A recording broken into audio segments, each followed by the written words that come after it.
The silk of the dress felt like a promise against her skin. Aaliyah stood on the small pedestal, the sea of ivory and cream fabric pooling around her feet like captured moonlight.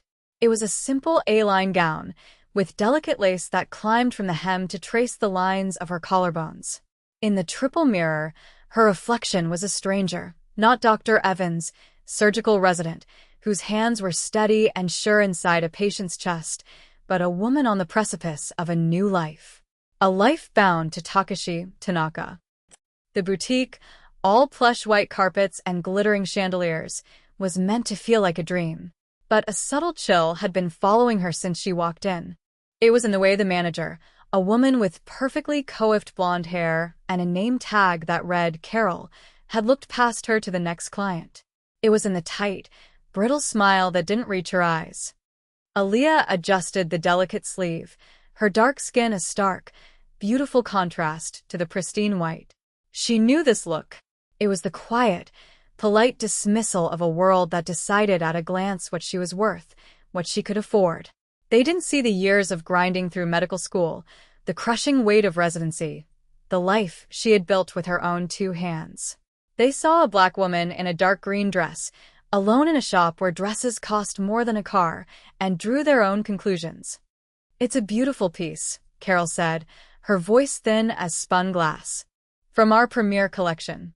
Perhaps something a little more in your price range might be more suitable." Aaliyah met her gaze in the mirror. "This one is suitable." Carol's smile tightened another fraction. "Of course. It's just that this particular gown is reserved for viewing by appointment only. We have to be careful with it. The oils from skin can damage the delicate silk." She took a step forward, her hand reaching out, fingers tipped in a pale pink manicure. Aaliyah's blood went cold. She saw the intention in the woman's eyes, the casual, dismissive gesture to herd her away from the expensive merchandise. It was a familiar violation, a small death. But this dress was different. It was the one Takashi had seen in a magazine, pointing to it with a rare, quiet smile. "This one," he'd said, his voice a low rumble. "It would look like it was made for you." As Carol's fingers brushed against the lace on the bodice, something inside Aaliyah snapped. The years of quiet dignity, of swallowing slights and proving her worth through excellence, evaporated in a flash of pure, protective fury. "How dare you touch it?" The words ripped from her throat, louder and sharper than she intended, echoing in the hushed opulence of the boutique. Carol flinched back, her hand recoiling as if burned. Her face, a mask of polite condescension, crumbled into shock, then outrage. "I beg your pardon? I am the manager here. This is my inventory. And that is my dress," Aaliyah said, her voice dropping to a low, dangerous command. She stepped off the pedestal, the train whispering behind her. The resident who could hold a life in her hands, who could face down death on an operating table, was gone. In her place was the woman who was to be the wife of Takashi Tanaka, and she was just beginning to understand what that meant. "You will not put your hands on it again." The other consultants froze. A bride-to-be in the corner stared, her mouth agape. The illusion of a fairy tale afternoon was shattered.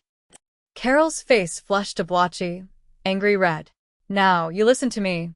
I don't know who you think you are, waltzing in here and making demands, but I will not be spoken to like that in my own store. You cannot afford this dress, and you are damaging it simply by wearing it.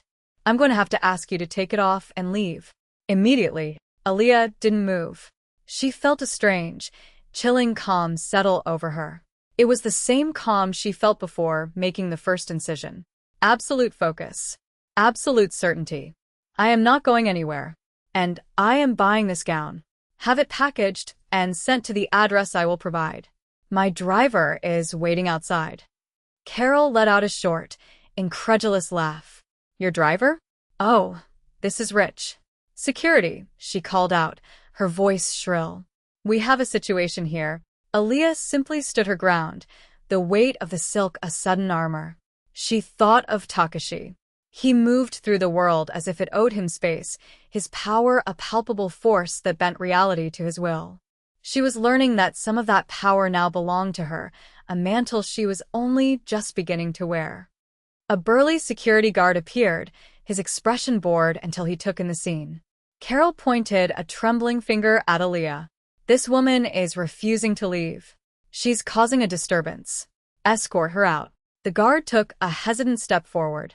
Aaliyah didn't even look at him. She held Carol's gaze, her eyes unwavering.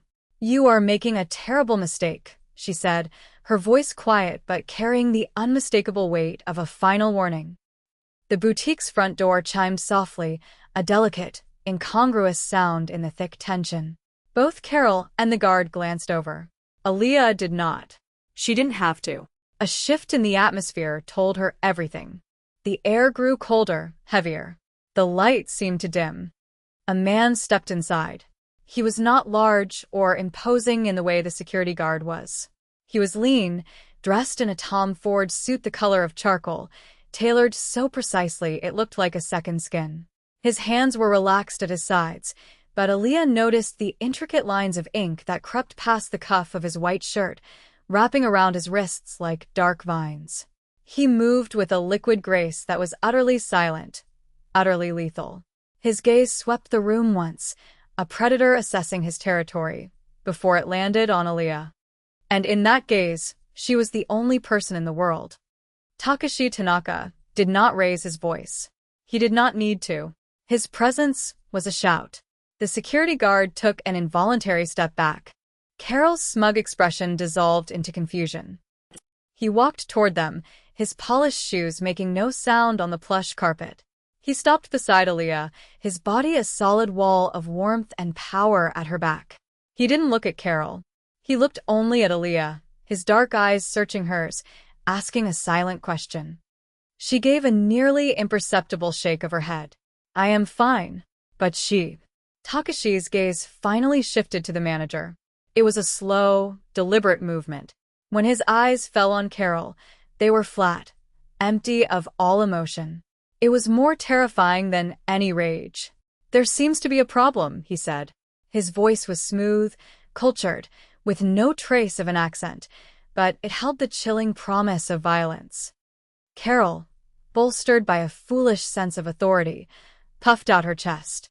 Sir, I'm afraid this woman has caused a scene. I've asked her to leave. Takashi's head tilted. A minute, curious gesture. This woman, he repeated, the words tasting like a foreign language on his tongue. He reached out, not to touch Aaliyah, but to gently flick a piece of lint from the lace on her shoulder. The gesture was possessive, absolute. A claim. This woman is my fiancée. She was selecting her wedding dress. He paused, letting the silence stretch until it became a weapon. And you asked her to leave. The color drained from Carol's face. Understanding, cold and stark, dawned in her eyes. She looked from Takashi's tailored suit and the Patek Philippe on his wrist to the silent, black sedan with tinted windows visible through the shop's glass front. She looked at the two men in dark suits who had materialized by the door, standing like statues. She had not made a mistake. She had signed her own death warrant. I didn't know, she stammered, her voice a pathetic whisper. She didn't say. She shouldn't have to, Takashi said, his voice dropping even lower. He took a step toward Carol, who shrank back. You judged her. You disrespected her. In my city. In my presence. He wasn't in her presence, but to him, Aaliyah was an extension of himself. An insult to her was an insult to him. And you put your hands on what is mine. Aaliyah watched, her heart beating a slow, heavy rhythm. This was the man she was marrying. Not the quiet man who listened to her stories about the hospital, who brought her tea when she was exhausted, whose rare smiles were reserved only for her. This was the Oyabun of the Tanakagumi, the most feared Yakuza clan in the city. And his anger was a cold, surgical thing. Please, Carol begged, tears welling in her eyes. It was a misunderstanding. Takashi ignored her. He turned to one of his men by the door and spoke in low, rapid Japanese. The man nodded once and stepped outside. Takashi then looked back at Aaliyah. His expression softened almost imperceptibly, the coldness receding just for her. Go and change, Aaliyah. We are leaving. She nodded, the spell broken. She turned and walked back to the dressing room, her legs feeling unsteady. The weight of the dress was no longer armor. It was a cage. Through the door, she could hear Carol's frantic, sobbing apologies. She could hear Takashi's voice, calm and final, as he said, "This boutique. I'm buying it." A moment of silence, then Carol's strangled gasp. "You are fired, of course," Takashi continued, his tone conversational. "And you will find that no other establishment in this city will hire you. You will not work in retail. You will not work in hospitality. You will not work anywhere I can reach. And I can reach everywhere." When Aaliyah emerged, dressed again in her simple green sheath dress, the boutique was silent. Carol was gone. The other employees were huddled in a corner, their faces pale with terror. The security guard was nowhere to be seen. One of Takashi's men was holding the boxed wedding gown. Takashi was waiting for her, his hand extended. She placed hers in it, and his fingers closed around hers, a warm, possessive grip. He led her out of the shop and into the waiting car without a backward glance. The door closed, encasing them in a world of silent, conditioned air and supple leather. The car pulled away from the curb as smoothly as a sigh. Aaliyah stared out the window, watching the city lights blur past. The adrenaline was fading, leaving a hollow ache in its place. "Are you all right?" Takashi's voice was soft now, the steel carefully sheathed. She turned to look at him. In the dim light of the car, his face was all sharp angles and shadows. "She thought I was poor. She thought I didn't belong." His jaw tightened. The knuckles of the hand not holding hers were white. She was a fool. And fools pay for their ignorance. "What will happen to her?" Aaliyah asked, though she was afraid she already knew. "Do not concern yourself with her," he said, his thumb stroking the back of her hand. "She no longer exists in our world." That was the moment everything changed. It wasn't just about a dress anymore. It was about the chasm between her old life and this new one. A world where a slight was answered not with a complaint to corporate, but with the complete and utter erasure of a person's life. Takashi brought her not to their penthouse apartment, but to a traditional house hidden behind high stone walls in a quiet, old-money neighborhood. Inside, paper screens slid open to reveal rooms of tatami mats, dark wood, and the subtle scent of sandalwood. It was his sanctuary, a place she had never been before. He led her to a room overlooking a meticulously raked Zen garden. He knelt to prepare tea, the ritual precise and calming. He moved with an economy of motion that she, as a surgeon, could appreciate. Every gesture had a purpose. "That woman today," he said, his back to her as he whisked the matcha.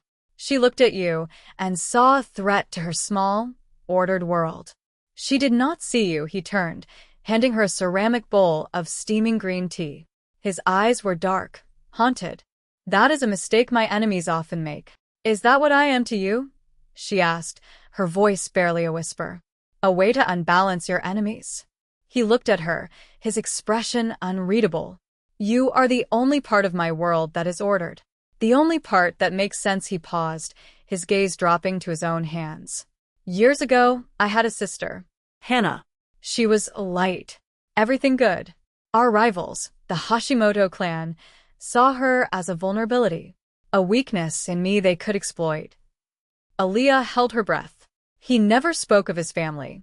"They took her before her wedding," he continued, his voice flat, devoid of the emotion that was clearly churning beneath the surface.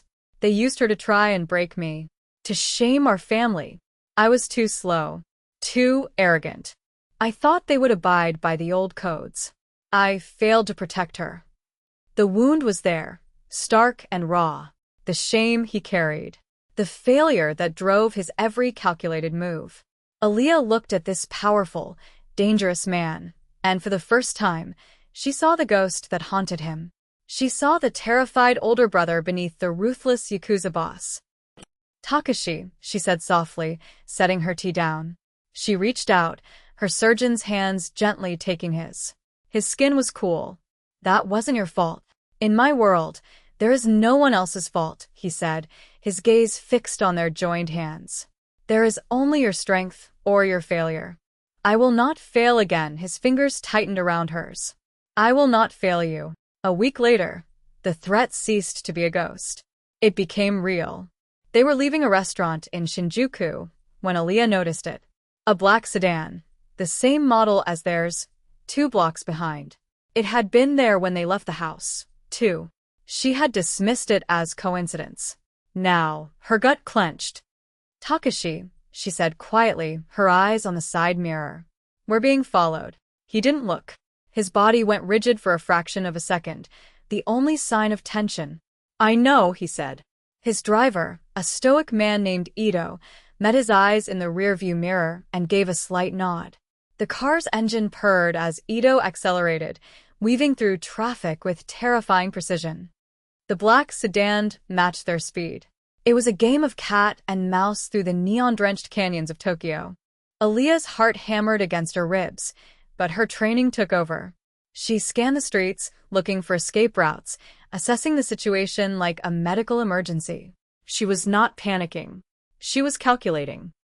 Ito took a sharp, unsignaled turn into a narrow alleyway. The tires screeched. The other car overshot the turn, forced to circle the block. In that brief window, Ito pulled into an underground garage, killing the lights and engine. They sat in the sudden, suffocating darkness and silence. Hashimoto Gumi, Takashi said. It wasn't a question. They grow bold. What do they want? Aaliyah asked, her voice steady. They want to see if the foreigner has made you weak, he said, his profile sharp in the dim light. They want to see if I will be distracted. If I will make a mistake. They waited for what felt like an eternity before Ito started the car again, navigating a labyrinth of service tunnels to emerge miles away. Back at the safe house, the atmosphere was thick with unspoken tension. One of Takashi's men, a young soldier named Kyo, had been injured in a separate incident that same night, a slash across his forearm, deep and bleeding profusely. His men were about to take him to one of their private doctors, but Aaliyah stepped forward. Let me see, she said, her voice taking on the authority of the operating room. She knelt beside Kyo, her expression all business. The bleeding is arterial. He'll lose too much blood before you get him there. Get me my medical bag from the car, a bottle of spirits, clean towels, and boiling water. Now. The men looked at Takashi. He gave a single, sharp nod. They scrambled to obey.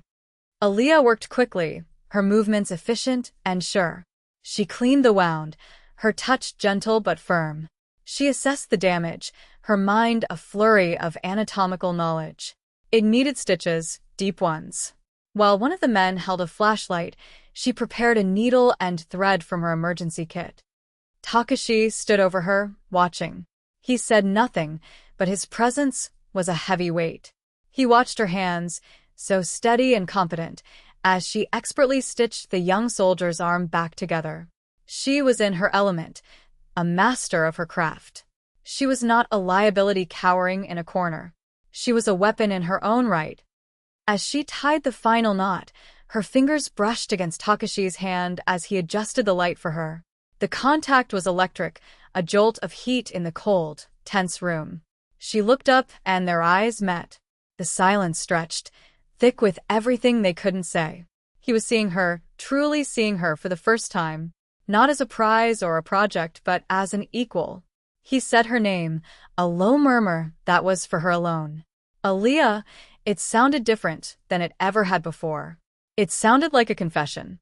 In the days that followed, Aaliyah felt herself changing. She found a ledger in Takashi's study, left open by mistake.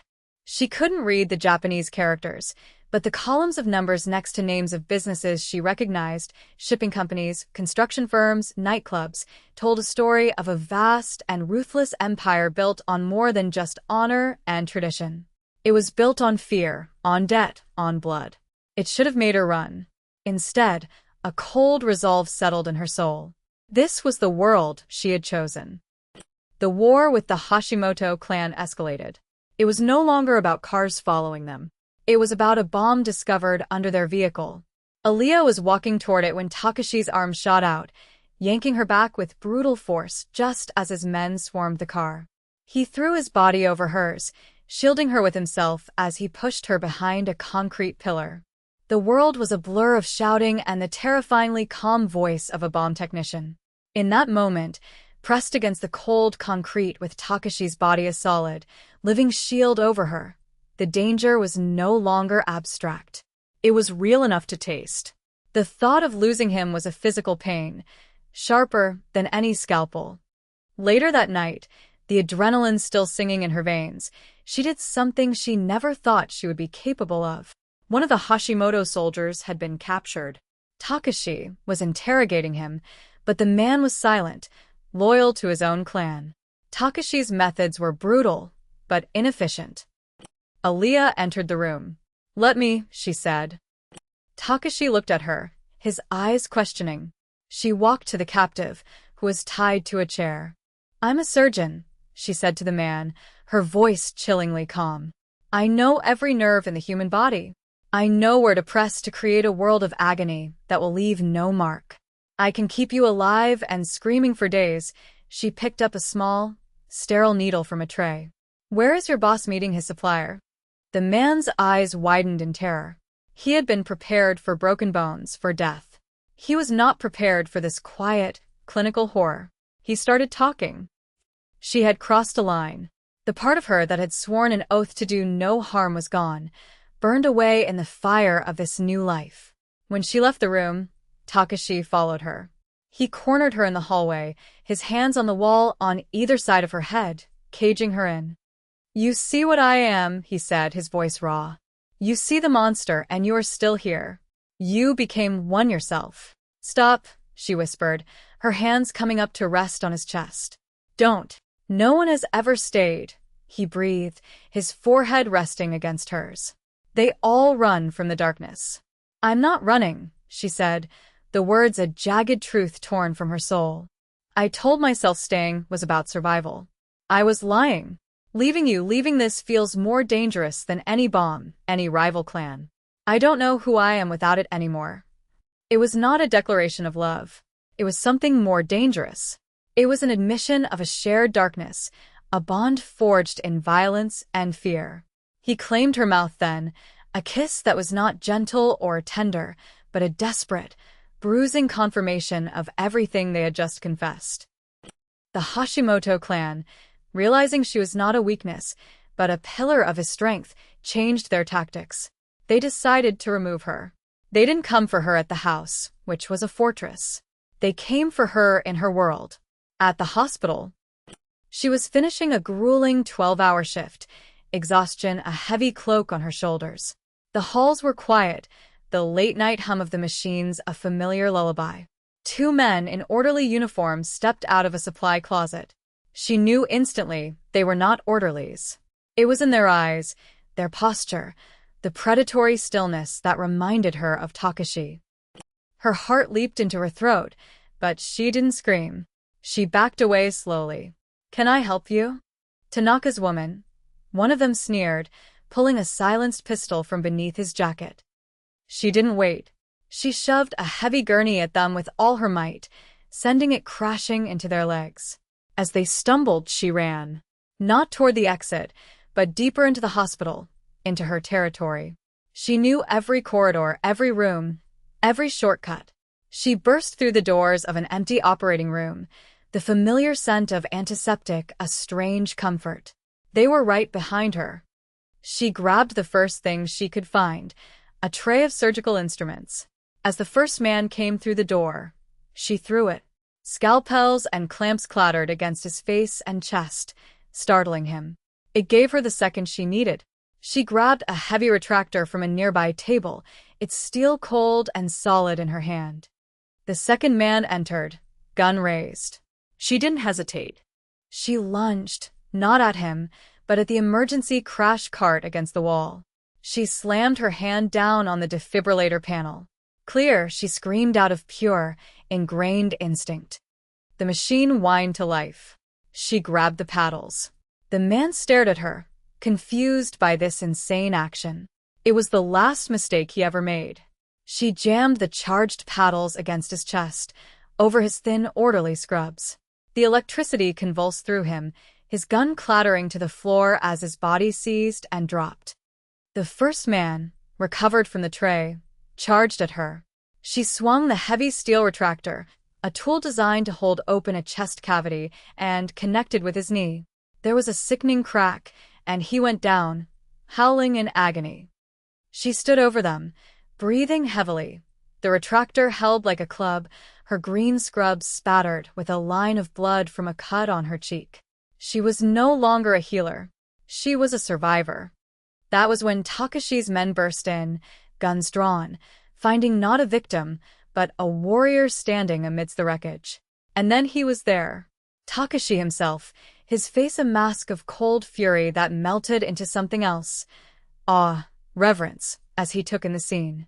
He saw her, not as the doctor he admired or the woman he desired, but as the queen to his king, forged in the same fire. He walked toward her, his men parting to let him pass. He gently took the retractor from her bloodless fingers, setting it aside. His thumb brushed the cut on her cheek.